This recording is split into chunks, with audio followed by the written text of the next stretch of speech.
तो इसी के साथ हम एमसीएल का ये प्रोग्राम अभी शुरू कर रहे हैं। हमारा जो प्रोग्राम है, बेसिकली हमारा जो सेक्टर है, वैसे इंडिया में बहुत सारे सेक्टर्स हैं। टूरिज्म सेक्टर है, प्रोडक्शन सेक्टर है, ऐसे ही बहुत सारे सेक्टर में से हमारा ये जो सेक्टर है that is oil and gas sector. ये ऑयल एंड गैस सेक्टर इसलिए हम बोलते हैं, और ये रिन्यूएबल है बिकॉज वो हम रिन्यू कर सकते हैं। वो कैसे, आइए उसको समझते हैं। तो बेसिकली हम ये जो रिवॉल्यूशन की बात कर रहे हैं, वो रिवॉल्यूशन हम इसलिए बोलते हैं क्योंकि अगर किसी भी बिजनेस की शुरुआत होती है तो फिनेंशियल टर्म से शुरू होती है। मगर हम यहाँ पे फिनेंशियल फ्रीडम की तो बात कर ही रहे हैं, मगर साथ ही साथ हम ह्यूमैनिटी की भी बात कर रहे हैं। हम सिर्फ बिजनेस, पैसा, इसके बारे में नहीं सोच रहे हैं। हमें जो भी काम करना है वो हमारे आसपास रहने वाले हर एक ऑर्गेनिज्म के बारे में सोच के आगे बढ़ने से काम करना है। और इसीलिए ये जो रिवॉल्यूशन है, ये सिर्फ रिवॉल्यूशन ना रह के ये ग्रीन फ्यूल रिवॉल्यूशन बनता है, क्योंकि हम ये हरित ईंधन क्रांति की ओर चल रहे हैं। तो ये बेसिकली जरूरत क्यों है? हम कोई भी काम करते हैं, हम पढ़ाई करते हैं, हम कुछ काम करते हैं, हम जॉब करते हैं, तो बेसिकली उसके पीछे कोई रीजंस होता है। तो ये रीजन की जरूरत क्या है, ये हमारा काम जो है हम क्यों कर रहे हैं? तो ये जो काम है उसके पीछे बहुत सारे हमारे प्रॉब्लम्स जुड़े हुए हैं। आज अगर आप देख लो, आपके आसपास जो भी प्रॉब्लम्स है, ये मैं आपके साथ डिस्कस कर रही हूँ, तो वो सारे जो प्रॉब्लम्स है उसकी जड़ अगर किसी कहीं से शुरू हो रही है तो वो है ग्लोबल वार्मिंग। ये ग्लोबल वार्मिंग हम लोग सब जानते हैं कि ग्लोबल वार्मिंग जो है वो बेसिकली हमारा जो अर्थ है उसका टेम्परेचर दिन प्रतिदिन बढ़ता जाता है, वही ग्लोबल वार्मिंग है। मगर इसके पीछे रीजन क्या है? तो हम सब जानते हैं कि ये जो बेसिकली ग्लोबल वार्मिंग है उसका मेन अगर कोई कल्प्रिट है, तो मतलब उसका जो दोषी है, तो वो दोषी है बेसिकली हमारा पेट्रोल और डीजल जो हम लोग यूज करते हैं डे टू डे लाइफ में। तो ये कहाँ से जनरेट होता है? तो ये जो पेट्रोल एंड डीजल है वो बेसिकली फॉसिल फ्यूल है। मतलब कि हम बोल सकते हैं कि अश्मी ईंधन है। तो ये अश्मी जो है हो रही है, तो वो क्रिएट होती है जमीन के अंदर बहुत सारे सालों तक। प्रोसेस होने के बाद उसमें से क्रूड ऑयल बनता है, और वो जो क्रूड ऑयल है उसका बाइफरगेशन करते हैं अलग अलग टेम्परेचर पे, उसको हम अलग अलग डिस्ट्रीब्यूट करते हैं, और उसके हिसाब से पेट्रोल, डीजल, केरोसिन, वो सब उसमें से हम बाइफरगेट करते हैं। और फिर उसका जब कंबक्शन, मतलब कि उसका जब दहन होता है, तो उसमें से कार्बन डाइऑक्साइड बनता है, और वो कार्बन डाइऑक्साइड जैसे जैसे उसकी मात्रा बढ़ती जाती है, वैसे वैसे उसमें से मैक्सिमम अमाउंट में टेम्परेचर की इंक्रीमेंट होता है। यही नहीं, मगर साथ ही साथ कोल, कोल मतलब कि कोयला, ये कोयला जो है वो भी जब जलता है तो उसमें से भी कार्बन डाइऑक्साइड का प्रोडक्शन होता है। तो अभी हम लोग जो यूज कर रहे हैं बिजली, तो बिजली का निर्माण कहाँ से हो रहा है? बिजली का निर्माण हो रहा है कोयले से। और वही नहीं, न्यूक्लियर से भी हो रहा है। न्यूक्लियर पावर प्लांट्स होते हैं, तो न्यूक्लियर पावर प्लांट्स तो इससे भी बहुत ही भयानक है, क्योंकि उसकी असर तो हमें बहुत लाखों सालों तक उसकी इफेक्ट रहने वाली है। तो ये सब कारण है ग्लोबल वार्मिंग का। और यही कारण है क्योंकि पहले के जमाने में क्या था कि 2-3 सालों में एक बार नेचुरल कैलामिटी आती थी या फिर नेचुरल डिजास्टर्स आते थे। मगर अभी आप देखोगे कि साल में 1 से 2 बार नेचुरल कैलामिटी आ जाती है, कहीं पे बाढ़ आ जाती है, कहीं पे चक्रवात आ जाता है। तो ये सारे प्रॉब्लम्स क्यों है? Just because of global warming, because हमने जो एक्शन कर दिया है उसका रिएक्शन अभी हम लोग उसको फेस कर रहे हैं। साथ ही साथ दूसरा है कैंसर फार्मिंग। ये कैंसर फार्मिंग कैसे जनरेट हो रहा है? पहले हमारे देश में श्वेत क्रांति हुई थी, जिसकी शुरुआत वर्गीस कुरियन सर ने की थी। तो वो श्वेत क्रांति जो है वो बेसिकली दूध से रिलेटेड थी। मगर उसके बाद हमारे देश में ग्रीन रिवॉल्यूशन की शुरुआत हुई थी, और ये ग्रीन रिवॉल्यूशन की शुरुआत के साथ साथ केमिकल फार्मिंग भी शुरू हुआ था। मतलब कि हमारे देश में 1965 के बाद मैक्सिमम अमाउंट में यूरिया डीएपी का यूज होना शुरू हो गया था। तो ये यूरिया डीएपी जो है वो शुरू शुरू में तो सबको बहुत अच्छा लग रहा था, क्योंकि उससे प्रोडक्शन बहुत ज्यादा आ रहा था। मगर वो प्रोडक्शन धीरे धीरे बहुत बढ़ते बढ़ते इतना बढ़ा कि सबको ऐसा लगा कि उसमें बहुत ज्यादा अमाउंट में प्रोडक्शन है, आ रहा है। मगर अगर आज हम देखें तो 1 एकड़ में से जो हम प्रोडक्शन कर रहे हैं, वो पहले जब ऑर्गेनिक कंडीशन में, ऑर्गेनिक तरीके से लोग जो प्रोडक्शन करते थे, उसके कंपैरिजन में तो बहुत ही ज्यादा कम है। तो दैट इज वाई हम बोल सकते हैं कि उसका प्रोडक्शन जो है वो पर एकड़ धीरे धीरे कम हो रहा है।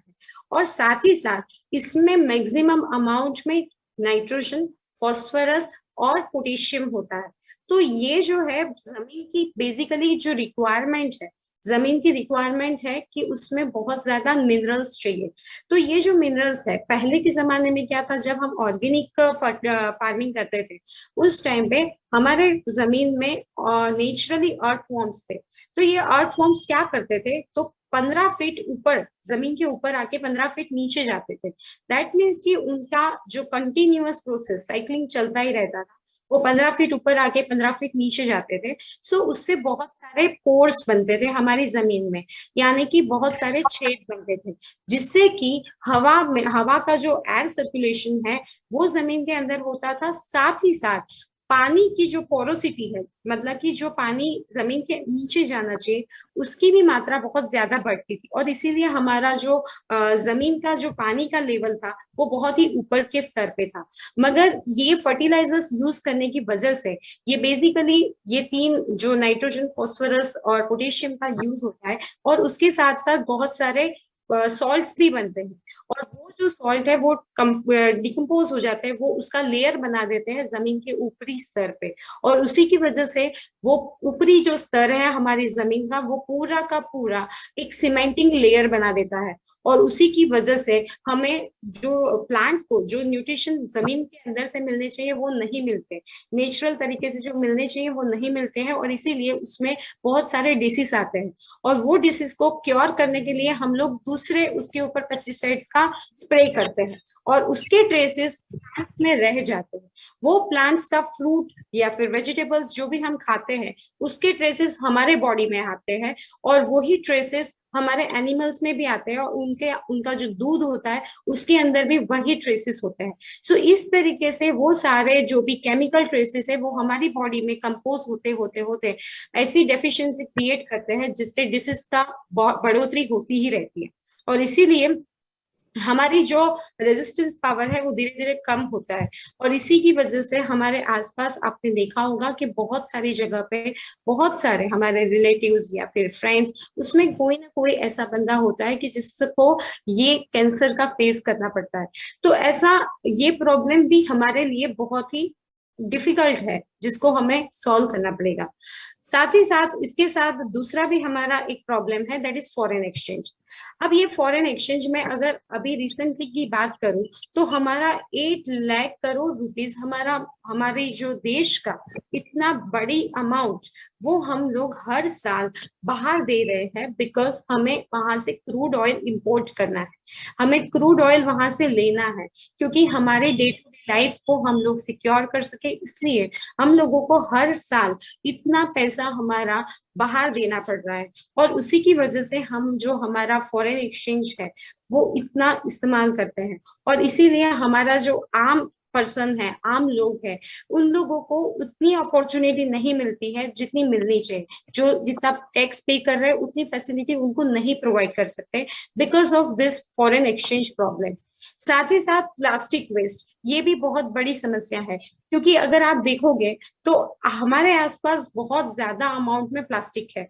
और प्लास्टिक जो है वो बेसिकली क्रूड ऑयल में से ही बनती हुई एक प्रोडक्ट है। तो ये जो प्लास्टिक है वो ना केवल सिर्फ जमीन को हार्मफुल करती है, मगर वो पानी के लिए भी उतनी ही नुकसानकारक है। कैसे? तो पानी के ऊपर, मतलब कि मैं जमीन के ऊपर अगर प्लास्टिक आ जाता है तो वो डायरेक्टली जो एयर सर्कुलेशन, एयर का कांटेक्ट जमीन के साथ होना चाहिए वो नहीं होने देता, साथ ही पानी का भी कांटेक्ट नहीं होने देता। और इसीलिए प्लास्टिक जो है वो हमारी जमीन को बहुत ही पॉल्यूटेंट करता है। और साथ ही साथ अगर वो पानी के अंदर जाता है तो पानी के अंदर जितने भी जीव हैं उनके लिए भी वो बहुत ही नुकसानकारक हो जाते हैं, और पानी को भी वो पॉल्यूटेंट कर देते हैं। तो इसी वजह से उसको, और ये बहुत तक उसका डिग्रेडेशन जो होना चाहिए वो भी नहीं होता, और इसीलिए उसके ढेर बनते जाते हैं। और ये इतने बड़े बड़े ढेर होते हैं, बहुत सारी सिटीज में आपने देखा होगा, इतनी बड़े बड़े अमाउंट में उसके ढेर है कि हम कल्पना भी नहीं कर सकते। और एक एनालिसिस के अकॉर्डिंग इतने सारे ढेर बनने के बाद अगर थोड़े साल तक ऐसा ही चलता रहा तो हमें शायद से रहने के लिए भी जगह का इंतजाम हमें करना पड़ेगा। तो ये प्लास्टिक वेस्ट जो है वो भी बहुत बड़ी समस्या है।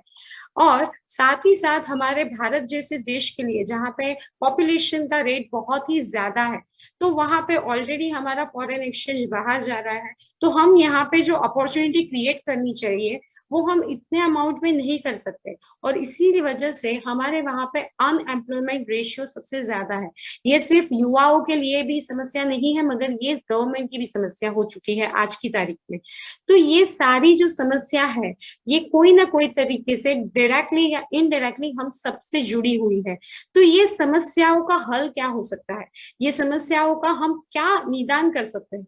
तो ये निदान हमें जो अगर देता है तो that is only possible due to MCL. तो जी हाँ, ये एमसीएल है कि जो इस सारे 5 जो सॉल्यूशन है ग्लोबली, ये प्रॉब्लम्स है, ये ग्लोबल प्रॉब्लम्स का अगर कोई सॉल्यूशन है तो दैट इज एमसीएल। तो ये कैसे देता है, तो आइए चलो हम ये देखते हैं। तो बेसिकली ये हम हमारी मदर अर्थ को सेव करने के लिए कर रहे हैं। और अगर आप देखोगे तो हम जो फॉसिल फ्यूल जो यूज कर रहे हैं, वो फॉसिल फ्यूल को हम रिप्लेस करेंगे बायोफ्यूल से। जो फॉसिल फ्यूल है वो बेसिकली, जैसे हमने ऑलरेडी देखा, कि वो क्रिएट करेगा ग्लोबल वार्मिंग को, वो बहुत ही ज्यादा ग्लोबल वार्मिंग ऑलरेडी क्रिएट कर चुका है। तो वो ग्लोबल वार्मिंग को हम मिनिमाइज और देन आफ्टर रिडक्शन और बहुत ही ज्यादा न्यूनतम कर सकते हैं बायो सीएनजी से। अब ये बायो सीएनजी से कैसे हम उसको न्यूनतम कर सकते हैं, हम देखते हैं। ये बायो सीएनजी जो है वो बेसिकली उसका जो प्रोडक्शन होगा वो नेपियर ग्रास से होगा। ये नेपियर ग्रास जो है वो दैट इज प्लांट, वो ग्रीन प्लांट्स है। अब ये जो ग्रीन प्लांट्स होते हैं उसमें से हम बायो सीएनजी का निर्माण करते हैं, और वही हम हमारे व्हीकल्स में, हमारे डे टू डे यूज में हम उसको यूज करते हैं। तो उसमें उसका कंडक्शन होके वापस से क्या बनेगा, कार्बन डाइऑक्साइड। और हमें पता है कि वो जो कार्बन डाइऑक्साइड है वो बेसिकली ग्रीन प्लांट्स जो है वो उसको एब्जॉर्ब कर लेते हैं, उसके रेस्पिरेशन में उसको ले लेते हैं। सो दैट इज वाई फिर से वो जो प्लांट्स हो गए नेपियर ग्रास, उसमें से अगेन हमारा बायो सीएनजी हम प्रोडक्ट करेंगे, और प्रोडक्शन करने के बाद उसमें से फिर से CO2 बनेगा। सो इन दिस वे ये पूरी साइकिल चलती रहती है। और इसी की वजह से हम जितना कार्बन डाइऑक्साइड का प्रोडक्शन करते हैं हमारे व्हीकल्स थ्रू, हमारे फैक्ट्रीज थ्रू, वो सबका सब हम लोग हमारा जो प्लांट है वो उसको एब्जॉर्ब कर लेता है। दैट मीन्स कि वो बैलेंस हो सकता है। और ये बैलेंस होने की वजह से ही ये जो सीएनजी है वो हम बोल सकते हैं कि बेसिकली वो प्रोडक्शन हो रहा है प्लांट्स में से। तो ये बैलेंस होता है और इसीलिए ये सस्टेनेबल रहेगा। ये इसीलिए हम बोलते हैं कि ये बायो सीएनजी है, और वही हमारा सोल्यूशन बनेगा ग्लोबल वार्मिंग के लिए। साथ ही साथ फर्टिलाइजर, अब ये जो फर्टिलाइजर है उसका भी हम सोल्यूशन देंगे। क्योंकि मैंने जब बहुत सारे मीटिंग्स की तो सभी किसानों ने मुझे यही पूछा कि अगर आप इतने फर्टिलाइजर्स के, हम लोग जो केमिकल फार्मिंग कर रहे हैं उसके बारे में आप इतने सारे क्वेश्चंस उठा रहे हो, आप इतना बोल रहे हो कि ये इतना हार्मफुल है, तो गवर्नमेंट उसको डायरेक्टली क्यों बंद नहीं कर रही? तो गवर्नमेंट ऐसा स्टेप इसलिए नहीं उठा रही है बिकॉज ऑफ द रीजन, अगर वो उठा रही है तो अभी हमारी हालत भी श्रीलंका जैसे हमारे पड़ोसी देश जैसी हो सकती थी। क्योंकि अभी आज की तारीख में वो कितना फेस कर रही है, क्योंकि उन्होंने बिल पास कर दिया कि अभी हम लोग केमिकल फार्मिंग नहीं करेंगे, केमिकल पेस्टिसाइड यूज नहीं करेंगे। तो अभी उनका प्रोडक्शन रेट बहुत ही कम हो चुका है। तो हमें एक तुरंत ही फर्टिलाइजर्स जो है उसके रिप्लेसमेंट में हमें उनको कुछ फर्टिलाइजर, ऑर्गेनिक फर्टिलाइजर प्रोवाइड करने पड़ेंगे। तभी जाके हम वो रिड्यूस करते करते मिनिमाइज करेंगे और फिर उसको कम कर देंगे और जीरो कर सकते हैं। और इसीलिए हमारा जो फर्टिलाइजर है वो इसीलिए उम्दा क्वालिटी का है, क्योंकि हमारा जो प्लांट है नेपियर ग्रास, उसमें से सिर्फ और सिर्फ हम जो निकाल रहे हैं वो सीएनजी ही निकाल रहे हैं। दैट मीन्स कि मीथेन ही निकाल रहे हैं, बाकी के मिनरल्स, विटामिन उसमें एज इट इज है। और इसीलिए हमारा जो फर्टिलाइजर बनता है वो उसमें भी वही विटामिन मिनरल्स वैसे एज इट इज है। और वही हम जब हमारी जमीन में डालते हैं ये फर्टिलाइजर्स, तब वो जो भी मिनरल्स है वो हमको हमारा फ्रूट जो है, वेजिटेबल्स है, उसमें उसके फॉर्म में वापस से हमारे बॉडी को मिलते हैं। सो इन दिस वे हमारा जो हम लोग जो केमिकल ट्रेसेस को अभी हम कंज्यूम कर रहे हैं, वो केमिकल ट्रेसेस कम होके होते हमारा जो ऑर्गेनिक ट्रेसेस है, ऑर्गेनिक जो हमारा मटेरियल है और मिनरल्स है, वो हम कंज्यूम करेंगे। सो इस वे ना केवल सिर्फ हमारी जमीन, मगर हमारे जो भी लोग हैं, वो हम सब लोग बहुत अच्छी तरीके से उसको कंज्यूम कर सकते हैं और सस्टेन बना सकते हैं। साथ ही साथ प्लास्टिक वेस्ट का भी मैनेजमेंट हो सकता है, क्योंकि इसकी टेक्नोलॉजी भी एमसीएल के पास है। क्योंकि प्लास्टिक वेस्ट जो है हमारे आसपास बहुत सारे ढेर बने हुए हैं।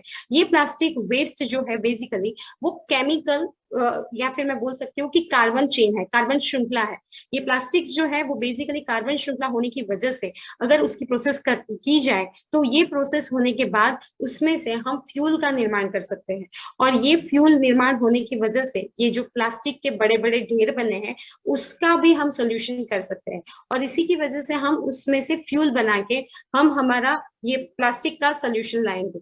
और ये सब सोल्यूशन अगर हम लाते हैं, दैट मीन्स कि हमारा हमने बायो सीएनजी का निर्माण किया, बेसिकली हम फ्यूल का निर्माण कर रहे हैं। सो उससे हमारा जो फॉरेन एक्सचेंज, जिसके लिए हम लोग बहुत सारे पैसे बाहर दे रहे हैं, वो फॉरेन एक्सचेंज धीरे धीरे कम होगा। वो इसीलिए कम होगा क्योंकि हम नेपियर ग्रास में से जो सीएनजी का प्रोडक्शन कर रहे हैं, वो बेसिकली हम लोग वो फार्मर से ही कलेक्ट करेंगे। और इसीलिए हमारा जो पैसा हम जो भी बना रहे हैं, प्रॉफिट करेंगे, वो डायरेक्टली किसको मिलेगा? डायरेक्टली मिलेगा हमारे फार्मर्स को। और इसी वजह से हमारा जो फार्मर है, उसी की कमाई उसको वापस मिलेगी। जो अभी हम लोग फॉरेन एक्सचेंज की तरफ बाहर दे रहे हैं, वो हमारी कमाई हमारे देश में रहेगी। दैट मीन्स कि हम सिंपली बोल सकते हैं कि देश की कमाई देश में ही रहेगी। सो हमारा जो आम इंसान है वो सशक्त बनेगा। और वो सशक्त बनेगा तो उसके साथ साथ हमारा जो अनएम्प्लॉयमेंट का प्रॉब्लम है, उसका भी सॉल्यूशन हम लाएंगे। तो इस तरीके से, क्योंकि अनएम्प्लॉयमेंट का प्रॉब्लम सॉल्व होगा, क्योंकि सब लोग जो माइग्रेशन कर रहे हैं, वो माइग्रेशन करने की बजाय वो अपने ही गांव में, अपनी ही तहसील में, वहां पे ही अपना रोजगार ले सकते हैं। और इसी वजह से ये जो हमारे 5 ग्लोबल प्रॉब्लम्स थे, वो पांचों प्रॉब्लम्स का अगर कोई सॉल्यूशन है तो वो इस तरीके से एमसीएल ने डिजाइन किया है। और इसी ही विचारधारा पे वो काम करती है। तो इसी के साथ हम सब जो भी काम करते हैं, उसके पीछे हमारे कुछ हेतु होते हैं, कुछ पर्पस होते हैं। तो हम जो काम करते हैं, ये इसके पर्पस क्या है, इसका हेतु क्या है? तो इसका सबसे बड़ा पहला हेतु जो है, वो ये है कि हमारी पृथ्वी माँ को हमने ऑलरेडी बहुत ही हार्मफुल किया है, बहुत ही पॉल्यूशन फैला दिया है। ये पॉल्यूशन फैला दिया है और इसी की वजह से उसके रिएक्शन में अभी हमें ये सब कंडीशन में से फेस होना पड़ रहा है। क्योंकि अभी आप देखोगे हमारी बारिश का भी इतना प्रॉब्लम हो रहा है, क्योंकि वो इतना कम हो चुकी है, उसकी जो मात्रा है वो पहले के कंपैरिजन में अभी बहुत ही कम हुई है। वो क्यों कम हुई है? Because of this pollution. तो ये पॉल्यूशन जो है वो हमें कम करना है, क्योंकि हमारी पृथ्वी माता को हमें वापस से वो सस्टेन कंडीशन में, वापस से वो पहले की कंडीशन में लाना है कि जो कंडीशन में हमें कुदरत ने दिया था। तो वापस वो तभी आ सकता है कि अगर हम वो सारे प्रॉब्लम्स जो है उसकी जड़ से उसको मिटाए, तभी हम ये मदर अर्थ को हम प्रोटेक्ट कर सकते हैं। और जमीन से डायरेक्टली अगर कोई जुड़ा हुआ है तो दैट इज फार्मर, मतलब धरती पुत्र। हम धरती पुत्र क्यों बोलते हैं? क्योंकि वो धरती से डायरेक्टली जुड़े हुए हैं। चाहे हम कोई भी हो, हम सिटी में रहते हो या फिर हम गांव में रहते हो या फिर हम फॉरेन में रहते हो, मगर हम सबको खाने के लिए चाहिए क्या? अन्न। तो ये अन्न कहाँ से आता है? वो अन्न आता है फार्मर के खेतों में से, उसके किसानों के खेतों में से। तो ये खेत, अगर ये बहुत सारे आपने देखा होगा, सुना होगा, पढ़ा होगा कि बहुत सारे किसान जब कर्जा लेते हैं तो उसमें से उनको बहुत तकलीफों से गुजरना पड़ता है। कभी कभी बाढ़ आ जाती है, कभी कभी बारिश कम आती है, कभी कभी पेस्टिसाइड्स डिसीज आ जाने की वजह से उनका जो क्रॉप है वो बहुत ही बुरी तरीके से नष्ट हो जाता है। और उसकी वजह से उनका जो कर्जा है वो धीरे धीरे बढ़ता जाता है, और उसकी वजह से उन शायद से वो कुछ गलत कदम भी उठा लेते हैं। तो वो ना होना पड़े, वो उनको ना करना पड़े, और उनकी जो बेसिक नेसेसिटी है वो भी हम उनको प्रोवाइड कर सके, और वो भी एकदम पॉजिटिव वे से। तो ये हमारा मेन मोटो है कि हम धरती और धरती पुत्र ये दोनों के काम में आ सके, वैसा कुछ करे कि जिससे ये दोनों सशक्त हो सके। और साथ ही साथ हमारे आसपास रहने वाले हर लोग जो ये अन्न को ग्रहण करते हैं, वो अन्न को खाते हैं, तो वो अन्न पॉल्यूशन फ्री होना चाहिए और कैंसर फ्री होना चाहिए, जिससे कि हमारे आसपास जो कैंसर की इतनी ज्यादा मात्रा बढ़ चुकी है वो कम हो जाए। क्योंकि हमारे देश में एक कैंसर ट्रेन चलती है, वो कैंसर ट्रेन की समस्या, मतलब कि वो कैंसर हम ऐसा बोल सकते हैं वो, मतलब कि ये डिसीज को हम रिमूव कर दें हमारे देश में से, ये हमें करना है। और हम ये जो पूरा हमारा जो भी आसपास का जो एनवायरनमेंट है, वो ना केवल सिर्फ हमारे लिए मगर हमारे आसपास जितने भी जीव हैं उन सभी के लिए सुरक्षित बनाए। क्योंकि हम सबने छोटे थे तब थर्ड फोर्थ में हमने पढ़ा था कि एक फूड चेन थी, मतलब कि आहार श्रृंखला।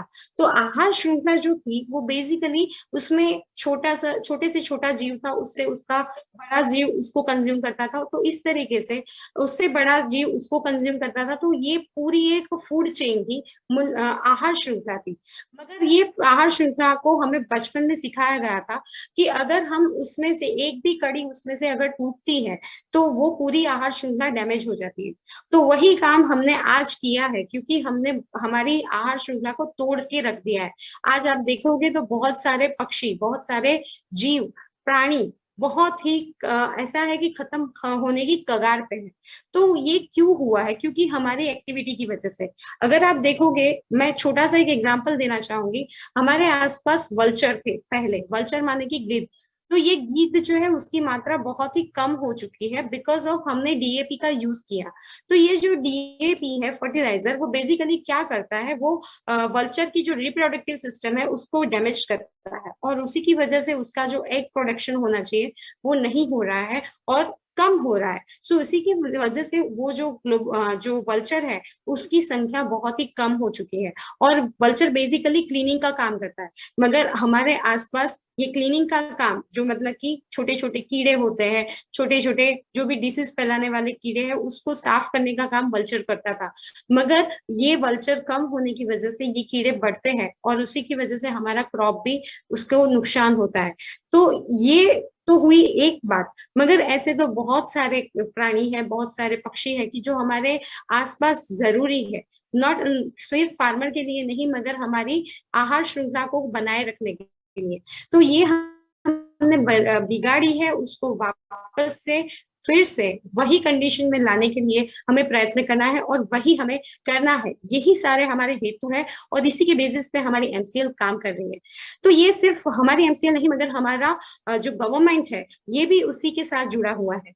अगर मैं बात करूं, पेरिस एग्रीमेंट जब 2015 में हुआ था तब हमारे प्रधानमंत्री श्री नरेंद्र मोदी सर भी वहां पे प्रेजेंट थे और उन्होंने भी यही एजेंडा दिया था। उनके 5 एजेंडा थे बेसिकली। तो ये जो 5 एजेंडा थे उसके आधार पे मैं ये बोल सकती हूँ कि 2030 तक हमने नॉन फॉसिल एनर्जी की कैपेसिटी बढ़ा के 500 गीगावाट तक ले जानी है। दैट मीन्स कि हमें फॉसिल फ्यूल का जो हम लोग इंपोर्ट कर रहे हैं या फिर हम उसमें से जो भी प्रोडक्शन कर रहे हैं वो मिनिमाइज करना है और धीरे धीरे उसको कम कर देना है। और 2030 तक हमें रिन्यूएबल एनर्जी की जो मात्रा है वो 50% तक बढ़ा देनी है। मतलब कि ये जो समिट हुई थी उसके टाइम से जो हम लोग यूज कर रहे थे, तो आज तक हमने जो प्रोडक्शन किया है वो रिन्यूएबल एनर्जी जो है उसको हमें बढ़ाना है, हमारे देश में उसकी मात्रा बढ़ानी है। और साथ ही साथ हमारा जो यही प्रोजेक्ट होगा, जितने भी प्रोजेक्ट है कि carbon emission by 1 million ton जो है वो हमें कट डाउन करना है। और 2030 तक हमें कार्बन इंटेंसिटी से जितनी भी इकोनॉमी जनरेट होती है मोर देन 45% उसको भी कट डाउन करनी है, उसको भी डाउन करनी है। और 2070 तक हमारा यही टारगेट है कि हम नेट जीरो एमिशन टारगेट के साथ चल रहे हैं। मगर अगर हम 2070 की बात करेंगे, अगर हम उसी की राह देखते रहेंगे तो हम तो करने से रहे। तो आज से हमें कुछ करना पड़ेगा, तब जाके हम उसका कुछ रिजल्ट 2070 या फिर आने वाले कुछ सालों में देख सकते हैं। तो आज से काम करना शुरू करोगे तभी उसका रिजल्ट हमें मिलना शुरू होगा। तो ये 5 एजेंडा जो है वो गवर्नमेंट भी उसके ऊपर काम कर रही है और इसी के साथ हमें भी आगे बढ़ना है। तो इसीलिए हम 2030 की वेट करते करते बैठे रहेंगे तो हमारा कुछ होने नहीं वाला। तो हमें आज से ही काम करना है। तो ये इसके बेसिस पे ही एमसीएल काम करती है। तो आइए हम लोग एमसीएल के बारे में कुछ इंफॉर्मेशन लेते हैं। ये एमसीएल जो है, मीरा क्लीन फ्यूल लिमिटेड जो कंपनी है वो बेसिकली पब्लिक लिमिटेड कंपनी है और उसकी जो ऑथोराइज कैपिटल है दैट इज 100 करोड़। और आपको ये जान के बहुत ही खुशी होगी कि हमारे ये कंपनी के साथ हमारे ये जो फॉर्म है, हमारी जो ऑर्गेनाइजेशन है, उसके साथ 725 प्लस प्रोजेक्ट, जी हाँ 725 प्लस प्रोजेक्ट हमारे साथ जुड़ चुके हैं। और इतना ही नहीं मगर हमारे साथ एमवीपी दैट मीन्स की विलेज प्रोजेक्ट जो है उसके भी होल्डर्स हमारे साथ 4000 विलेजर्स भी हमारे साथ जुड़े हैं। और इतना ही नहीं मगर हमारे साथ 30 लाख फार्म जुड़े हैं। तो इतना बड़ा बैकग्राउंड, इतना बड़ा बिग बैकग्राउंड किसी भी और फर्म के पास, किसी भी और व्यक्ति के पास, कंपनी के पास नहीं है जितना हमारे पास है। तो ये अपने आप में एक बड़ी अचीवमेंट है जो हमारे एमसीएल ने अचीव की है। और ये जो कंपनी है वो बेसिकली सिचुएटेड है दादर मुंबई में। ये ऑलरेडी आप सब लोग जानते ही होंगे। मगर हम लोग जो बात करते हैं हमेशा, एमसीएल जो है वो कर्म में बिलीव करती है, वो बातों में बिलीव नहीं करती। और इसीलिए हमने जो सभी बोला है वो हम कंप्लीटली उसको मानते भी हैं और उसके ऊपर काम भी करते हैं। तो हमारा जो एमसीएल का जो पायलट प्रोजेक्ट है वो कोलाड के अंदर रायगढ़ डिस्ट्रिक्ट में है और वो फुल्ली ऑटोमेटेड है और वो एडवांस टेक्नोलॉजी से कार्यरत है। तो ये हमारी जो श्रृंखला, हमारी जो विचारधारा है वो यही है कि हम 2030 तक हमारे भारत को ईंधन के क्षेत्र में आत्मनिर्भर बनाए। जैसे अगर मैं बात करूं आज की तारीख और रशिया के बीच में, वो अल्टीमेटली अगर उसका जड़ अगर हम देखेंगे तो दैट इज ओनली ईंधन। और पहले के जमाने में ऐसा मानते थे कि जिसके पास सत्ता वो राजा, मगर आज के जमाने में और आने वाले कई सालों में जिसके पास ईंधन वो राजा। तो यही बात हमें समझनी है। और अगर हमें भारत को विश्व गुरु बनाना है तो हमें डेफिनेटली ईंधन के क्षेत्र में आत्मनिर्भर होना ही पड़ेगा। और यही हमारा विजन है और यही इसके साथ ही हम आगे बढ़ते हैं। साथ ही साथ हमारा मिशन भी यही है कि एमसीएल एक ऐसी मूल्य श्रृंखला विकसित करने के लिए प्रतिबद्ध है जो ऊर्जा, पर्यावरण और आम लोगों को सशक्त बनाने के लिए समर्पित है। आपने बिजनेस तो बहुत तरीके के देखे होंगे, मगर वो सारे business related to financial conditions पे होंगे। मगर ये बिजनेस एक ऐसा बिजनेस है कि जो ऊर्जा, पर्यावरण और आम लोगों को साथ में लेके चलता है, उन सभी को सशक्त बना के आगे बढ़ता है। तो इसीलिए ये डिफरेंट है, ये अलग है और सभी बिजनेसेस से। और ऐसी विचारधारा अगर किसी ने दी है तो ये है एमसीएल। अब ये कैसे बनेगा? तो ये बेसिकली लोग जो हमारे साथ इतने सारे लोग जुड़े हुए हैं, तो ये सारे लोगों को हम एक दिशा दे रहे हैं, उनको एक एनवायरनमेंट के प्रति अवेयर कर रहे हैं और एनवायरनमेंट के प्रति उनको जागृत करके उसके लिए उनको सशक्त बना रहे हैं कि आप ये एनवायरनमेंट हमारे लिए कितना जरूरी है। और ये सभी जागृति आने के बाद और लोग हमारे साथ जुड़ने के बाद हम उनको प्रॉफिट, मतलब कि हम जो बिजनेसेस कर रहे हैं उसके साथ प्रॉफिट भी मिला के ये सभी एक साथ मिलता है, तभी सस्टेनेबिलिटी रहती है। क्योंकि अगर 2-3 साल कुछ अच्छे से काम हुआ और बाकी के सालों में उसका कुछ परिणाम नहीं मिला तो वो सस्टेन नहीं रहेगा, वो लंबे समय तक नहीं रहेगा, जैसे कि न्यूक्लियर एनर्जी में अभी हो रहा है। तो वैसे ही हमें ये लंबे समय तक हमारे आने वाली जनरेशन तक ये पहुंचाना है। और इसीलिए हमें ये तीनों को साथ में लेके चलना है। और यही साथ में लेके चलेंगे तभी हम कुछ हमारे देश को, जो हमारा विश्व गुरु बनना है, वापस से हमारे देश को जो सोने की चिड़िया थी उसमें से सोने का शेर बनाना है। तो इसीलिए ये तीनों को साथ में लेके ही चलना पड़ेगा। और ये विचारधारा अगर किसी ने दी है तो वो है हमारे डॉक्टर श्याम गोलब सर। तो ये सर जिन्होंने ये पूरी विचारधारा, ये पूरा बिजनेस मॉडल है, उसका निर्माण किया है, ये पूरा डिजाइन किया है। और यही विचारधारा वो हमेशा हमारे अंदर, हम सभी को हर फ्राइडे वेबिनार में हमें वो सभी यही ज्ञान देते हैं कि हमें क्या करना चाहिए, हमारे एनवायरनमेंट के प्रति हमारी क्या जिम्मेदारी है, और हमें उसके लिए कैसे समर्पित रहना चाहिए। तो यही हमें वो सिखाते हैं और यही हमें आगे बढ़ने के लिए प्रेरणा स्रोत बनता है। साथ ही साथ हमारी मीरा मैडम माता जी, ये हमें बहुत ही अच्छे से सिखाती है। इन्होंने ही ये सारी विचारधाराओं का निर्माण किया है और इसी की वजह से हम आगे बढ़ने के लिए इंस्पायर होते हैं। और साथ ही साथ लवेश सर, प्राची मैम और मंगेश सर हमेशा हमारे साथ जुड़ते हैं, बिकॉज वो डायरेक्टली हमसे कांटेक्ट में रहते हैं और हमसे हमें आगे बढ़ने के लिए मदद रूप रहते हैं और हमें इंस्पायर भी करते हैं कि यस, हम हमें कॉन्फिडेंट बनाते हैं कि हम कुछ आगे कर सकते हैं। तो यही टीम, हमारी 5 समस्या है तो उसके सामने 5 सॉल्यूशन है, और ये 5 सॉल्यूशन को देने वाले लोग भी हमारे पास है। तो ये 5 का जो मिश्रण है वो बहुत ही अनोखा है और बहुत ही अलग है। तो ये हमारा जो एमसीएल का जो एक्चुअल प्लांट है वो रायगढ़ डिस्ट्रिक्ट में कोलाड में सिचुएटेड है, और ये हमारा पूरा ये पायलट प्रोजेक्ट है। इसीलिए ये पायलट प्रोजेक्ट के अंदर हम लोग ऑलरेडी हमारा जो प्रोडक्शन है बायो सीएनजी का वो ऑलरेडी कर रहे हैं। और इसमें हम लोग जो भी डिजाइन है वो कुछ इस तरीके से आप देख सकते हैं। और बेसिकली ये जो हमारा टेक्नोलॉजी है वो इसीलिए एडवांस टेक्नोलॉजी है क्योंकि ये ओल्ड टेक्नोलॉजी से बहुत ही डिफरेंट है। हमारी जो ओल्ड टेक्नोलॉजी थी वो बेसिकली वन डाइजेस्टर सिस्टम पे चलती थी, और वो जो वन डाइजेस्टर सिस्टम थी वो BARC, Bhabha atomic research centre ने डेवलप की थी। और ये बीएआरसी ने जो डेवलप की थी उसमें से हमें 100 टन अगर रॉ मटेरियल हम यूज करते हैं तो उसमें से हमारा जो यील्ड आता था, प्रोडक्शन आता था, वो 2 to 3 टन आता था। दैट मीन्स कि हमारा मेजोरिटी ऑफ रॉ मटेरियल जो है वो हम लोग वेस्ट कर देते थे, क्योंकि उसमें से प्रोडक्शन जो यील्ड आना चाहिए वो बहुत ही कम आ रहा था। उसके बाद जो सेकेंड टेक्नोलॉजी आई है वो है जर्मनी ने उसकी रिसर्च किया है, और वो है 2 स्टेज डाइजेस्टर सिस्टम। और उसके बाद हमारी लेटेस्ट टेक्नोलॉजी है that is 4 stage digester system. अब ये 4 स्टेज डाइजेस्टर सिस्टम कैसे एडवांस है उसको देखते हैं। उसका जो फर्स्ट डाइजेस्टर है उसमें हाइड्रोलिसिस प्रोसेस होती है, जिसमें हम पानी के साथ प्रोसेस करते हैं, और पानी के साथ प्रोसेस करके उसका ग्लूकोज फ्रुक्टोज जैसी चीजें बनती है। और ये बनने के बाद हमारा जो सेकेंड स्टेज डाइजेस्टर होता है और उसमें एसिड जनरेशन, फॉलिक एसिड। और इसके बाद हमारा जो थर्ड डाइजेस्टर है उसमें एसिटिक एसिड जिनेसिस, ऐसी थर्ड डाइजेस्टर में हमारी प्रोसेस है।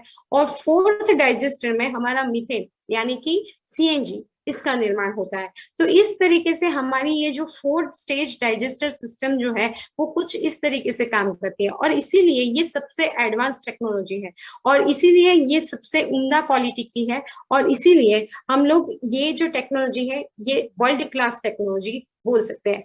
अब ये जो टेक्नोलॉजी है उसका भी, ये एमसीएल के पास रोड मैप है।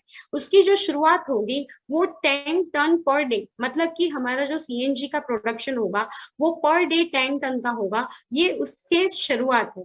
और फिर स्टेप बाय स्टेप हम 100 ton per day, 4 ton per day और 500 टन पर डे, इस तरीके से हम लोग ये स्टेप बाय स्टेप इसको इंक्रीज करते रहेंगे। तो ये रोड मैप भी एमसीएल के पास रेडी है और इसी के बेसिस पे वो आगे बढ़ता है। अब आता है लोकेशंस।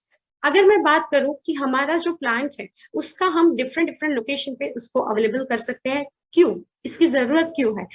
हम इसीलिए करते हैं, बेसिकली हमारा जो तालुका, हमारा जो तहसील होता है वो बड़े पैमाने पे होता है, उसका जो डिस्टेंस है, उसका जो एरिया है वो बड़ा होता है। तो इसीलिए वहां पे जो रॉ मटेरियल की जो अवेलेबिलिटी है, उसका जो रॉ मटेरियल का जो ट्रांसपोर्टेशन है वो इजीली हो सके, और हमारे वहां पे जो भी एम्प्लॉय काम करने वाले हैं उनका भी ट्रांसपोर्टेशन इजी हो सके। और इसी की वजह से हम लोग ये जो लोकेशंस है उसको डिफरेंट डिफरेंट सिचुएशंस पे हम एस्टेब्लिश कर सकते हैं। और साथ ही साथ सबसे बड़ा अगर इसका फायदा है तो वो है सेफ्टी पर्पस।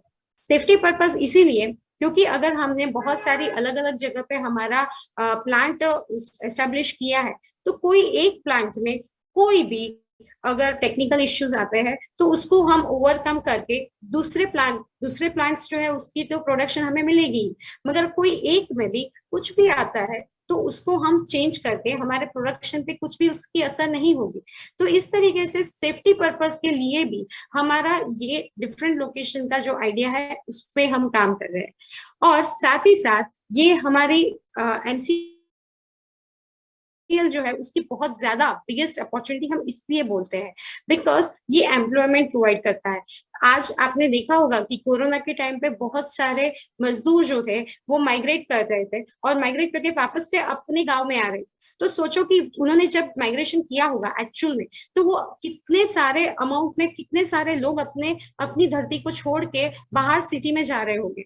आप कल्पना भी नहीं कर सकते कितने लोग बाहर जा रहे हैं और उसकी वजह से हमारे गांव टूट रहे हैं। और वो गांव अगर टूटेंगे, जैसे कि हमारे राष्ट्रपिता ने बोला है कि अगर कोई देश तभी आगे बढ़ सकता है जब उसका गांव समृद्ध हो, तो ये हमारा जो गांव है वो तभी समृद्ध हो सकता है कि अगर हमारा एम्प्लॉयमेंट हम गांव में या तहसील में ही प्रोवाइड करें। और यही काम एमसीएल कर रहा है। साथ ही साथ हम ऑर्गेनिक फार्मिंग भी कर रहे हैं क्योंकि हमारा जो फर्टिलाइजर है वो कम्प्लीटली 100% ऑर्गेनिक है। और इसीलिए हम जो प्रोवाइड कर रहे हैं फर्टिलाइजर वो भी ऑर्गेनिक है और इसीलिए हमारा ऑर्गेनिक फार्मिंग होगा। और बंजर जमीन पे हम बाम्बू फार्मिंग करेंगे। अब लोग सोचेंगे कि बंजर जमीन पे हम बाम्बू को कैसे फार्मिंग कर सकते हैं। यस, हम वो कर सकते हैं। बीइंग अ न्यूक्लियर फिजिसिस्ट मैं बोल सकती हूँ कि जहाँ पे न्यूक्लियर एक्सप्लोजन हुआ है, न्यूक्लियर बॉम्ब ब्लास्ट जहाँ पे हुआ है, वो जमीन वो धरती पर भी अगर बाम्बू का फार्मिंग हो सकता है तो हमारी ये बंजर जमीन है वहां पे तो हो ही सकता है। तो इसीलिए हमें बाम्बू फार्मिंग, कोई भी हमारी बंजर जमीन है वहां पे हम बाम्बू फार्मिंग करके उसमें से बहुत सारी इको फ्रेंडली प्रोडक्ट्स बना सकते हैं और वो इको फ्रेंडली प्रोडक्ट्स का हम सेलिंग कर सकते हैं। तो इस तरीके से ये जो अपॉर्चुनिटी है वो एक दूसरे के साथ जुड़ी हुई है। साथ ही साथ हम ऑर्गेनिक चीजें जो बनाते हैं उसका प्रोडक्शन करते हैं, उसका वैल्यू एडिशन करके एमसीएल एक आउटलेट हर एक विलेज में एस्टेब्लिश करेगी कि जिससे हर एक व्यक्ति को, हर हमारे देश के हर एक व्यक्ति को जो भी चीजें मिल रही है वो ऑर्गेनिक मिलेगी। और साथ ही साथ हम बायोफ्यूल का तो निर्माण करेंगे ही, तो वो करते हैं तो उसको तो सेलिंग तो करना ही है, तो हम बायोफ्यूल सेलिंग का भी एस्टेब्लिशमेंट कर रहे हैं। सो इस तरीके से हम हमारी अपॉर्चुनिटी को दिन प्रतिदिन बढ़ाते ही जाएंगे। और हम जो लाइफ स्टॉक, जैसे पता है हमें कि बहुत सारे लोग गांव में लाइफ स्टॉक रखते हैं, गाय भैंसे होती है, तो उनका जो डग होता है, उनका जो गोबर होता है, उसमें से हम बायो प्लांट पेंट्स को बनाते हैं। और ये जो बायो पेंट्स है वो बहुत ही ज्यादा हेल्दी है। वो इसीलिए क्योंकि उसके अंदर से रेडिएशन पास नहीं होते। सो इसीलिए ये बायो पेंट्स जो है वो बहुत ही उम्दा क्वालिटी का होगा। और ये बायोप्लास्टिक का भी हम निर्माण कर सकते हैं। बायोप्लास्टिक जो है वो डिग्रेडेबल है। जो अभी हम लोग प्लास्टिक यूज कर रहे हैं वो डिग्रेडेबल नहीं है। ये बायोप्लास्टिक होगा वो डिग्रेडेबल होगा, दैट इज वाई ये एनवायरमेंट को हार्मफुल नहीं करेगा। साथ ही साथ हम सुएज प्लांट ट्रीटमेंट के लिए भी आगे बढ़ेंगे, जिसमें हमारे पास प्राइमरी, सेकेंडरी और टर्शरी जो भी टेक्नोलॉजी है उसके लिए भी हमारी एमसीएल हमेशा उत्कृष्ट कार्य करेगी। और प्लास्टिक टू फ्यूल, तो ये ऑलरेडी हम जानते हैं कि प्लास्टिक में से हम फ्यूल का निर्माण करेंगे। और बायोकोल, ये बायोकोल क्यों जरूरी है, क्योंकि कोल जो है उसमें ऑलरेडी अभी जो कोल हम यूज कर रहे हैं वो हम लोग जिसमें से बना, मतलब कि जो अश्मी कोल है, मतलब कि फॉसिल फ्यूल, उसका ही एक असर है कोल, जो कोयला हम यूज कर रहे हैं। मगर अभी हम जो बायोकोल बनाएंगे वो बायोकोल बेसिकली हमारा बाम्बू में से हम निर्माण करते हैं। और ये बायोकोल हम यूज करेंगे हमारे बॉयलर्स में, हमारे जहाँ पे भी जरूरत है वहां पे हम इसको यूज करेंगे, जिससे कि जो हमारा पोल्यूशन है वो बहुत ही रिड्यूस हो जाएगा। और हमारे पास सीएनजी तो है, तो सीएनजी की वजह से हम लोग ये जो हमारी इलेक्ट्रिसिटी है उसका जनरेशन भी हम करेंगे। तो इस तरीके से इतनी सारी, यही नहीं इससे भी बहुत सारी अपॉर्चुनिटी हमारे पास हमारे एमसीएल ने डिजाइन किया है। और इसके लिए हमें बहुत सारे बहुत सारे वेबिनार्स अगर आप देखोगे तो हमें फ्राइडे वेबिनार्स हमारे श्याम सर जो लेते हैं उसकी लिंक भी अवेलेबल रहती है। तो आप देखोगे तो बहुत सारे ये सारी जो अपॉर्चुनिटी है वो हमें दिखाई जाती है, और हमें ये बताई जाती है कि हम क्या क्या कर सकते हैं, हमारी एमसीएल क्या कुछ नहीं कर सकती। और साथ ही साथ ये सब कुछ जनरेट तब हो सकता है जब हम एमसीएल प्रोड्यूसर ऑर्गेनाइजेशन को एस्टेब्लिश करें, दैट मीन्स की एमपीओ। ये एमपीओ जो है वो बेसिकली हर एक तालुका में, हर एक तहसील में एस्टेब्लिश किया जाएगा, और उसके लिए हमें 2 कंपनीज का निर्माण करना है। दैट मीन्स की one होगी हमारी प्राइवेट लिमिटेड कंपनी और एक होगी एफपीओ। अब ये जो एफपीओ है that is farmer producer organisation. तो ये जो एफपीओ जो है वो बेसिकली कोऑपरेटिव और कॉर्पोरेट, ये दो कॉर्पोरेट, ये दोनों को मिला के 2018 में नई पॉलिसी के अकॉर्डिंग ये एफपीओ का निर्माण किया गया है। और ये जो एफपीओ है उसमें हमें हर एक हमारे तहसील के 15,000 से 15,000 जितने जितने मेंबर्स है उसको जोड़ना है, उसको हमारे साथ जोड़ना है। वो क्यों जोड़ना है? वो इसीलिए जोड़ना है कि क्योंकि हम उनके साथ डायरेक्टली कम्युनिकेट कर सके, हमें डायरेक्टली उनके साथ ज्वाइन हो सके। और बेसिकली जब हम ये एफपीओ मेंबर बनाते हैं तो उसके लिए उसको बनाने के टाइम उसको हम कुछ देते हैं। दैट मीन्स कि उसका जो भी उसने पे किया है, वो जो पे कर रहा है दैट इज शेयर प्राइस उसकी 10 है, मतलब कि एक शेयर की कीमत अगर मैं बोलूँ तो 10 रुपीज है, और रजिस्ट्रेशन फीस जो है दैट इज 100 रुपीज। ऐसे कुल मिला के 110, दैट मीन्स की 110 रुपए में वो हमारा एफपीओ मेंबर बनता है। और ये जो एफपीओ मेंबर है वो इतनी राशि धनराशि अगर हमें देता है तो हम उसके सामने उसको कुछ देते हैं, और ये कुछ नहीं होता, बहुत ज्यादा होता है। क्योंकि वो एफपीओ जो है वो एफपीओ मेंबर को हम लोग क्या देते हैं, तो नेपियर ग्रास को फार्म करने के लिए, फार्मिंग के लिए हम लोग 1 एकड़ जमीन उसको प्रोवाइड करते हैं। साथ ही साथ ये हम ऑर्गेनिक फार्मिंग के लिए उसको जो भी फर्टिलाइजर्स चाहिए, उसके बीज चाहिए, सीड्स चाहिए, वो सब भी हम प्रोवाइड करते हैं। और एम्प्लॉयमेंट तो हम प्रोवाइड कर ही रहे हैं, और डिस्काउंट कार्ड भी हम प्रोवाइड करेंगे। ये डिस्काउंट कार्ड क्यों यूज किया जाता है? क्योंकि हम सब लोग व्हीकल्स यूज करते हैं, और वो व्हीकल्स में हम जब सीएनजी को रिफिल करवाते हैं तो उस टाइम पे हम डिस्काउंट कार्ड का यूज करेंगे। और साथ ही साथ हर एक विलेज में हमारे जो ऑर्गेनिक आउटलेट्स होंगे वहां पे भी ये डिस्काउंट कार्ड का यूज किया जाता है। तो इस तरीके से हम ये डिस्काउंट कार्ड का भी उसको फायदा, उसको बेनिफिट दे सकते हैं।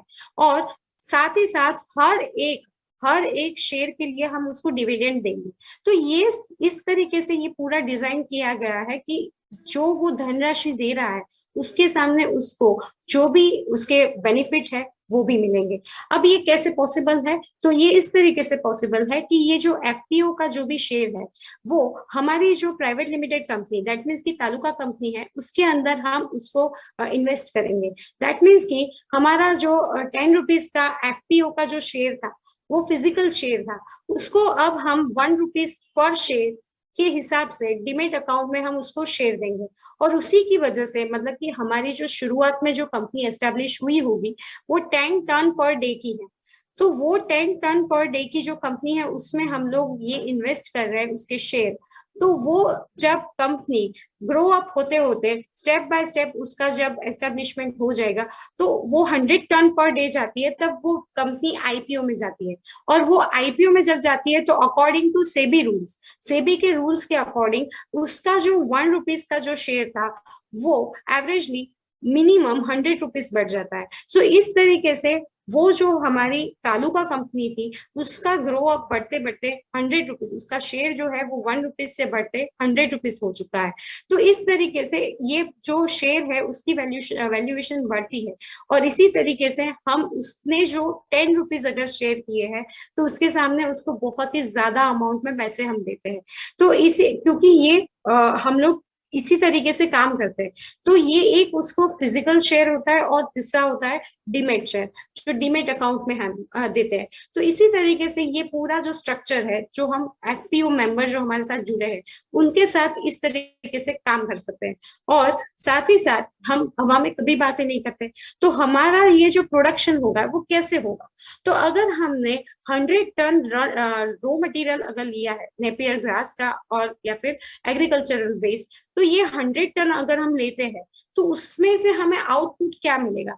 तो हमारा आउटपुट होगा एवरेजली 10 टन पर 10 टन सीएनजी, बायो सीएनजी हम उसमें से बनाते हैं। और साथ ही साथ उसमें से 15 टन सॉलिड फर्टिलाइजर का निर्माण होता है। अब ये जो सॉलिड फर्टिलाइजर है वो हमें हमारे जो भी किसान हैं उनको हम डिस्ट्रीब्यूट करते हैं, और ये सॉलिड फर्टिलाइजर उनको प्रोवाइड करते हैं। साथ ही साथ हमारा 70 टन लिक्विड फर्टिलाइजर करता है। अब ये जो लिक्विड फर्टिलाइजर होता है वो बेसिकली सॉइल कंडीशनिंग का काम करता है, मतलब कि जमीन को कंडीशनिंग, मतलब कि उसमें जो भी रिमेनिंग, जो भी बहुत ही डेफिशिएंसी है, जहाँ पे भी जो भी मिनरल्स नहीं है उसकी डेफिशिएंसी को वो पूर्ति करता है, और इसीलिए ये कंडीशनिंग का काम करता है। मगर कहीं कहीं पे कोई कोई हमारे जो तहसील है वहां पे शायद से पानी की कमी होती है, तो ये जो लिक्विड फर्टिलाइजर है उसको हम रिसाइकल करके वापस से हमारे प्लांट में हम यूज कर सकते हैं।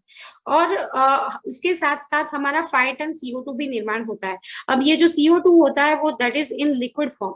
अब ये जो लिक्विड फॉर्म में होता है इसी के लिए हम लोग उसको फायर एक्सटिंग्विशर में भी यूज कर सकते हैं। अगर आप देखोगे तो हमारे आसपास बहुत सारे कोल्ड स्टोरेजेस होते हैं, तो उसमें ड्राई आइस का यूज होता है, तो उसमें भी हम ये CO2 का यूज कर सकते हैं।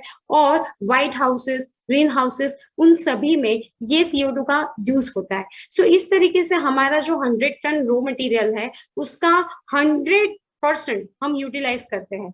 तो इसीलिए इसको हम बोलते हैं एडवांस टेक्नोलॉजी। तो ये इसीलिए एडवांस है क्योंकि सबका सब 100 टन जो रो मटेरियल है सबका सब हम लोग यूज करते हैं। और साथ ही साथ इसका स्कोप क्या है, तो हम ऑलरेडी यूज करते हैं हमारे व्हीकल्स में सीएनजी को, तो अभी हम लोग यूज कर रहे हैं, मगर वो जो सीएनजी है वो बेसिकली फॉसिल फ्यूल से बना हुआ है। तो ये हम रिप्लेस करेंगे हमारे बायो सीएनजी से। साथ ही साथ अगर आप सभी जानते ही हैं कि हमारे जो कैबिनेट मिनिस्टर है नितिन गडकरी सर, उन्होंने अपना खुद का ट्रैक्टर जो सीएनजी पे ऑलरेडी कार्यरत किया है, तो वही हम भी कर सकते हैं। हमारे ट्रैक्टर, हमारे तहसील में ट्रैक्टर्स है, उसको भी हम वापस से, मतलब कि हम उसको सीएनजी में कन्वर्ट कर सकते हैं और सीएनजी में ही उसको चलाते हैं। तो फिर इस तरीके से ये हमारे व्हीकल साथ ही साथ ट्रैक्टर्स में भी हम लोग को उसको यूज करेंगे। और गैस जनरेटर, जो अभी के जो जनरेटर्स होते हैं उसमें हम लोग मोस्टली डीजल का यूज कर रहे हैं, मगर हम आने वाले दिनों में हम गैस से जनरेटर्स को भी यूज करेंगे। और अभी हम लोगों के वहां पे ये जो सारी सीएनजी का जो प्रोडक्शन होगा बहुत ज्यादा अमाउंट में, तो हम लोग उससे हमारे जो ट्रेन है, ट्रेन में भी ग्रीन ट्रेन, दैट मीन्स कि हम लोग ट्रेन में भी सीएनजी का यूज करेंगे। और ये सब के बावजूद हम लोग हमारे ट्रांसपोर्टेशन के लिए ट्रक्स और डोमेस्टिक के लिए भी हम इसका यूज कर सकते हैं। तो इस तरीके से बायो सीएनजी जो है उसके स्कोप मैक्सिमम है, जिसको हम बहुत अलग अलग जगहों पे यूज कर सकते हैं फ्यूल की तरह। और ये हमारा गोल है कि सस्टेनेबल डेवलपमेंट गोल। ये गोल इसलिए है क्योंकि हमारे देश में आज हम अगर देखेंगे तो बहुत सारे लोग जो बेसिक नेसेसिटी होनी चाहिए वो भी नहीं मिल रही है। अगर मैं बात करूं ग्राउंड लेवल की, तो बहुत सारे लोग ऐसे हैं कि जिनको एक वक्त का खाना भी नहीं मिलता, तो वो उनकी एक वक्त की जो रोटी है वो भी उनको प्रोवाइड करें। और उनकी जो बेसिक नेसेसिटी, एक इंसान की जो बेसिक नेसेसिटी है, वो सब जब तक हम प्रोवाइड ना करें तब तक हमें काम करते रहना है, और तब तक हम सबको एकजुट होके एक साथ रह के आगे बढ़ना है। तो ये सस्टेनेबल गोल्स तभी हमारे फुलफिल होंगे।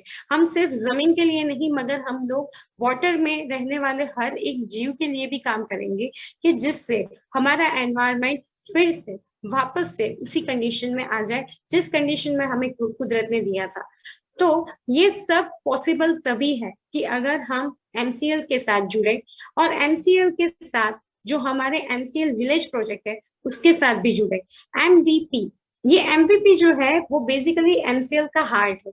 ये हार्ट इसलिए है क्योंकि हमारे शरीर में जैसे हार्ट होता है वो सिर्फ पंपिंग का काम नहीं करता, वो जो भी हमारा जो ब्लड है उसको हर एक पार्ट में, हमारे बॉडी पार्ट में वो पहुंचाने का काम करता है।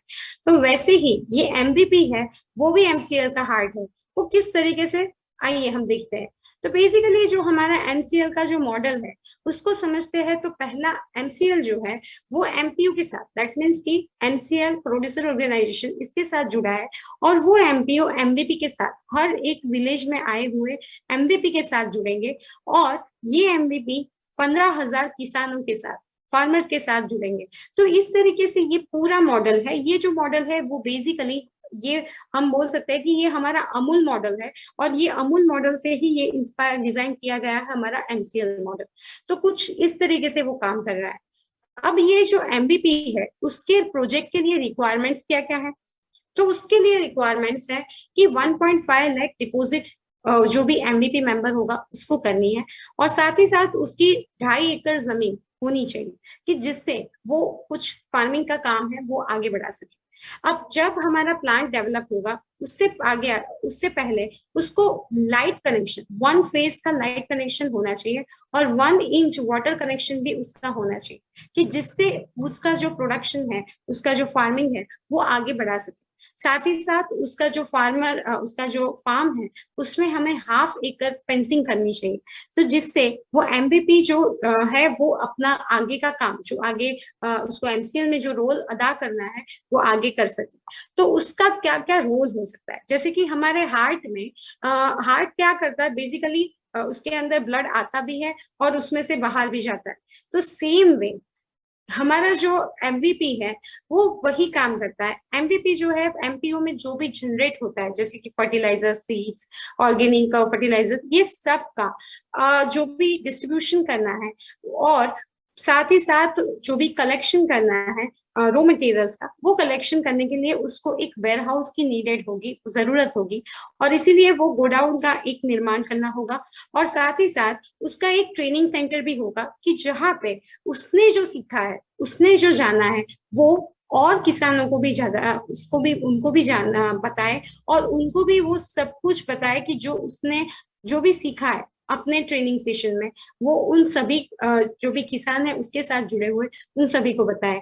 तो इस तरीके से वो एक जो भी सीखता है वो दूसरों को भी बताता है। तो इस तरीके से ये एमवीपी जो है वो एक पूरी श्रृंखला का निर्माण करने में सबसे बिल्डिंग ब्लॉक का अगर काम करता है तो वो है एमवीपी। और साथ ही साथ हमारे विलेजेस में, जैसे ऑलरेडी मैंने बताया कि विलेजेस में हम लोग ऑर्गेनिक मोल का आउटलेट बनाएंगे, तो उसका भी अगर हैंडलिंग है वो सब कुछ हमारा एमवीपी करेगा। तो इस तरीके से एमवीपी जो है वो अपने आप में एक बिजनेस है।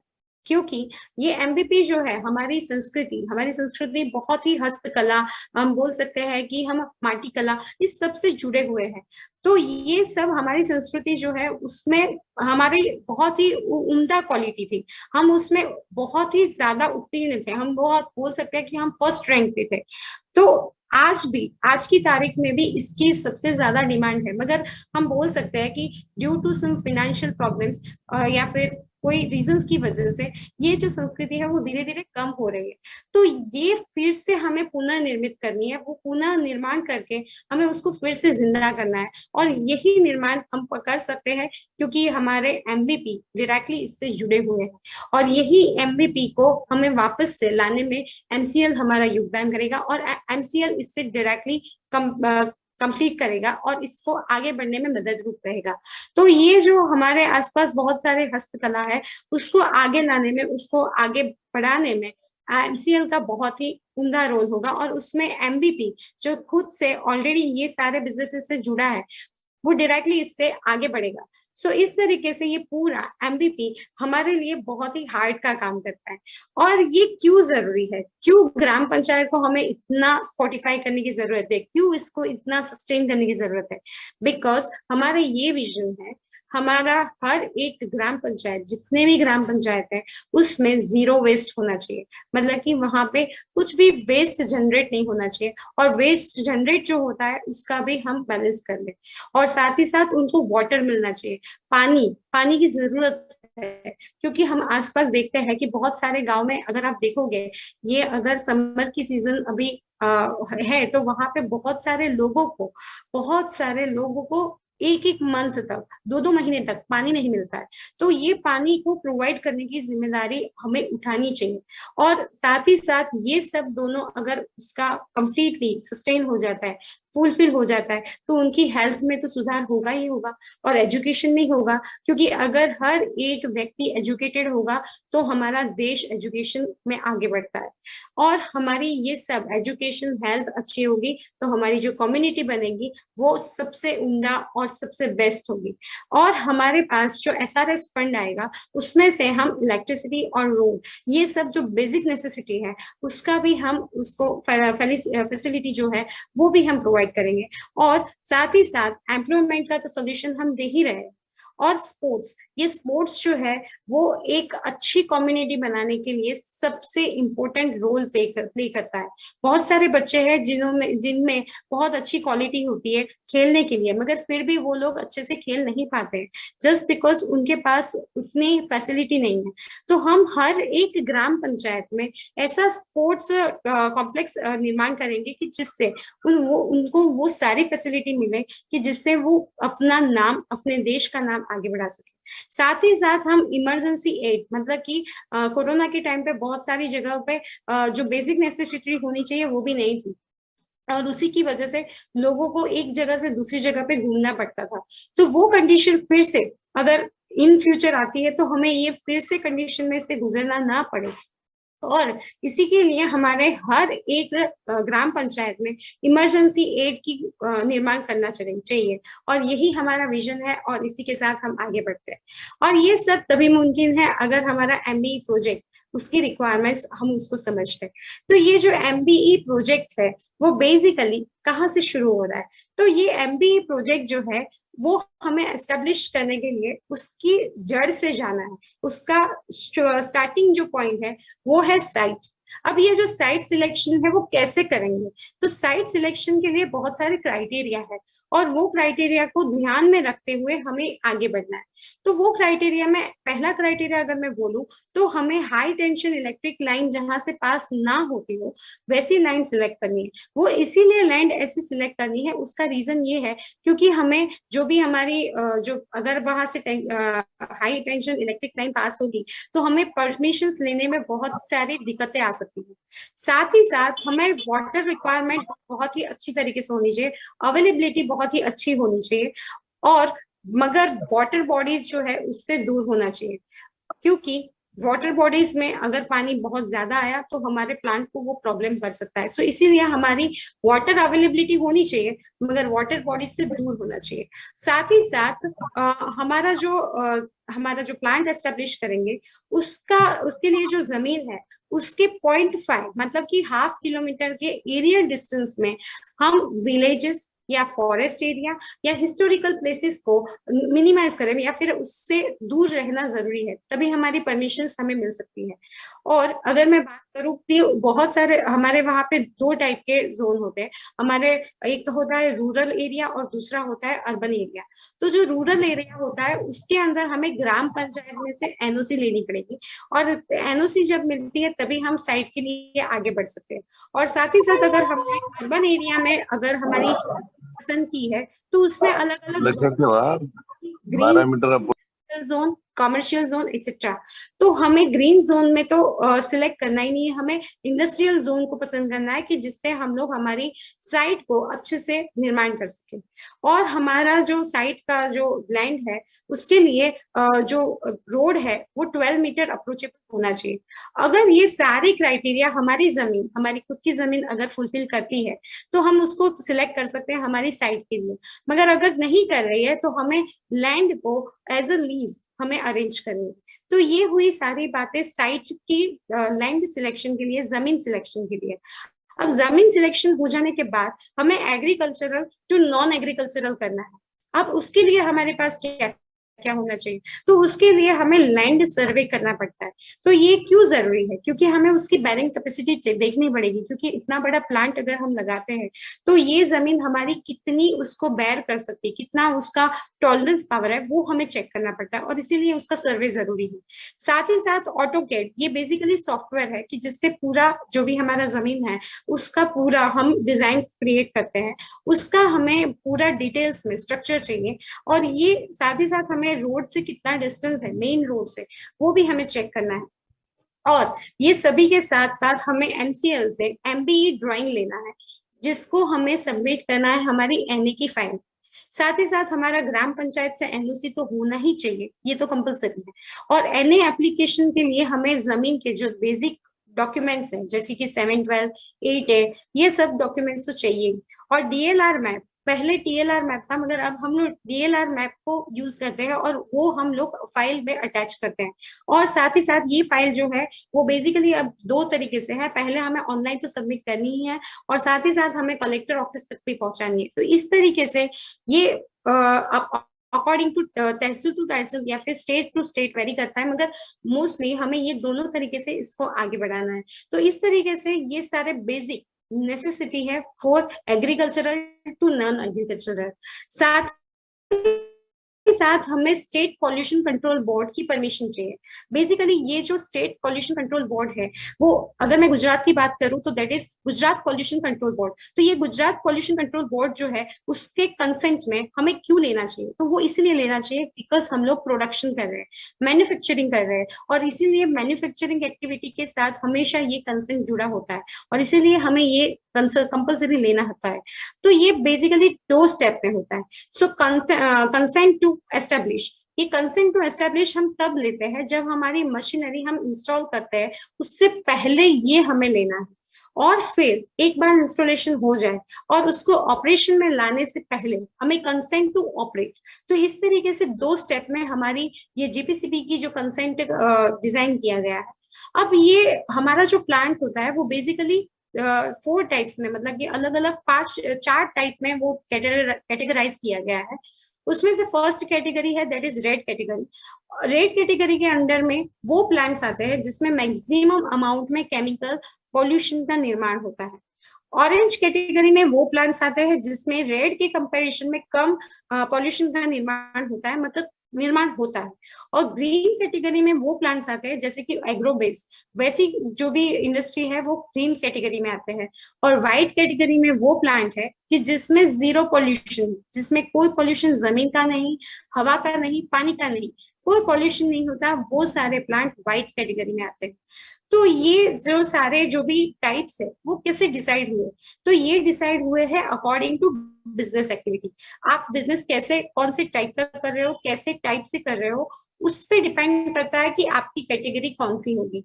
और साथ ही साथ आपका जो गवर्नमेंट का फीस होगा वो भी डिपेंड करता है कि आप कितना इन्वेस्ट करने वाले हो।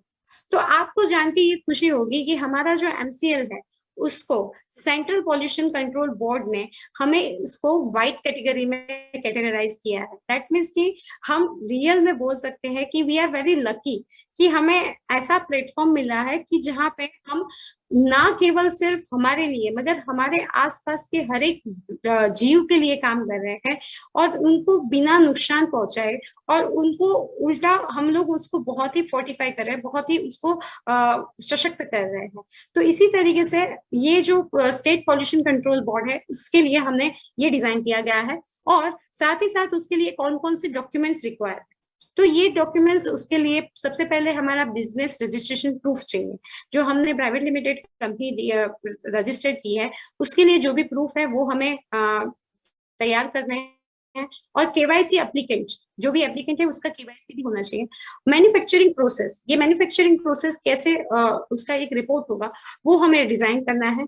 और साथ ही साथ हमारी list of final raw material, मतलब कि हम कौन कौन से रॉ मटेरियल का यूज करेंगे, जैसे कि हम लोग नेपियर ग्रास का कर रहे हैं, एग्रीकल्चरल वेस्ट का कर रहे हैं, तो इस तरीके से जो भी हम लोग रॉ मटेरियल्स यूज करेंगे उस सब का लिस्ट होना चाहिए।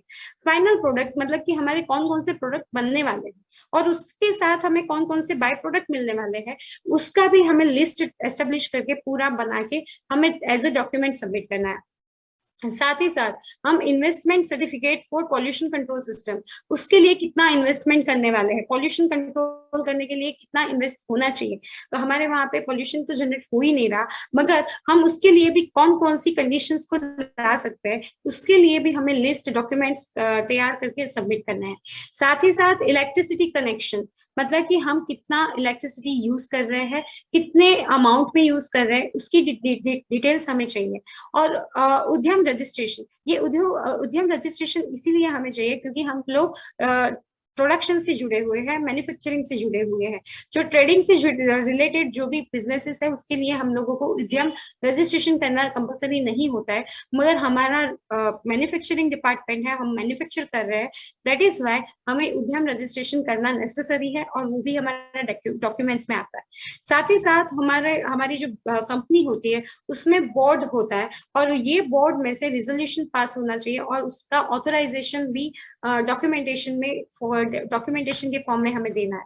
और वाटर रिक्वायरमेंट और वाटर बैलेंस डायग्राम, मतलब कि हमारी वाटर की जरूरत कितनी है, कितने अमाउंट में हम वाटर का यूज करते हैं, और कहाँ कहाँ पे यूज करते हैं, कितने प्रमाण में हम उसका यूज करते हैं, कितना रिसाइकल करते हैं, कितना हमारा वेस्ट होता है, ये सब का डायग्राम हमें बना के, उसका बैलेंस डायग्राम बना के हमें सबमिट करना है।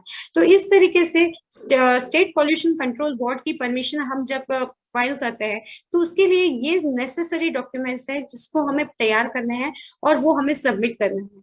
साथ ही साथ हमें state fire and safety and state fire and safety के लिए भी बहुत ही जरूरी है, वो हमें ये परमिशन, एनओसी की परमिशन लेनी पड़ेगी। साथ ही साथ हम petroleum and explosive safety organisation, इसके लिए भी हमें ये पैसो, ये बेसिकली पहले ऐसा माना जाता था एमसीएल में कि ये बहुत ही डिफिकल्ट स्टेज है, मगर आज हमारे लिए बहुत ही गर्व की बात है कि हमारा जो एमसीएल है उसमें से 4 जो एमपीओ है उनका पैसों का परमिशन ऑलरेडी आ चुका है। सो दैट इज, और बहुत सारे एमपीओ जो है उन्होंने इसके प्रति जो फाइल करने का प्रोसेस है उसको भी स्टार्ट किया है। ये पैसों जो है वो बेसिकली क्यों लिया जाता है, बिकॉज जो भी लोग फ्यूल से रिलेटेड है, फ्यूल के साथ जो भी काम करते हैं, उसका प्रोडक्शन, सेलिंग या फिर ट्रेडिंग, उन सभी को पैसों की परमिशन लेनी जरूरी है और रिक्वायर है, और इसीलिए ये पैसों की रिक्वायरमेंट होती है। और इसकी परमिशन हमें हमारे महाराष्ट्र में जो नागपुर है वहां से हमें मिलती है, और ये बहुत सारे अलग अलग जोनल लेवल पे भी उसकी ऑफिसेस हैं, मगर हमें फाइल करनी है उसकी मेन ऑफिस से।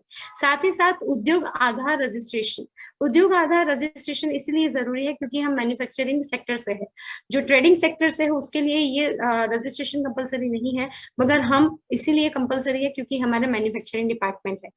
और जब हमें तालुका अलॉट हो जाता है तो उसके बाद हमें विद इन 7 डेज हमारे तालुका के लिए हमारा क्या विजन है, क्या मिशन है, और हम क्यों इसको आगे बढ़ाने के लिए हमारा योगदान दे रहे हैं, ये पूरा फाइल हमें एमसीएल ऑफिस में देना है।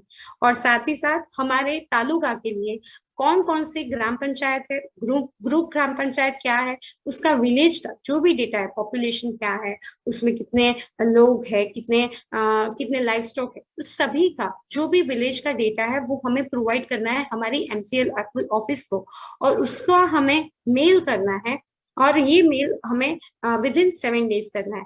तो ये सारी हमारी जो भी कंडीशंस है उसके लिए हमें अगर कोई हेल्पफुल है, हम कभी हमारी जर्नी में, थ्रू आउट जर्नी में कभी अकेले नहीं होंगे। हमारी जर्नी में हमेशा हमारे साथ एमसीएल खड़ी है, और हमेशा हमारे साथ एमसीएल से जुड़े हुए हर लोग हमेशा हमारी मदद के लिए आगे हैं। हमारे प्राइम बीडीएस कंसल्टेंट और जो भी हमारे आपके तहसील के बाजू में जितने भी तहसील होंगे वहां पे भी ये प्रोजेक्ट लगने वाले हैं, तो उन सभी के जो भी प्रोजेक्ट ओनर्स हैं वो सभी लोग हमारे हेल्पिंग हैंड्स हैं। और ये हमेशा आगे बढ़ के हमें, क्योंकि ये सारे लोगों की विचारधारा है वो यही है कि हम आगे बढ़ेंगे और सभी लोगों को साथ में लेके आगे बढ़ेंगे, और इसीलिए ये सारे के सारे लोग हमारे हेल्पिंग हैंड्स भी बनेंगे और हमारे साथ हमेशा आगे बढ़ने में हमारी मदद भी करेंगे और हमें आगे बढ़ने में हमेशा प्रोत्साहित करेंगे।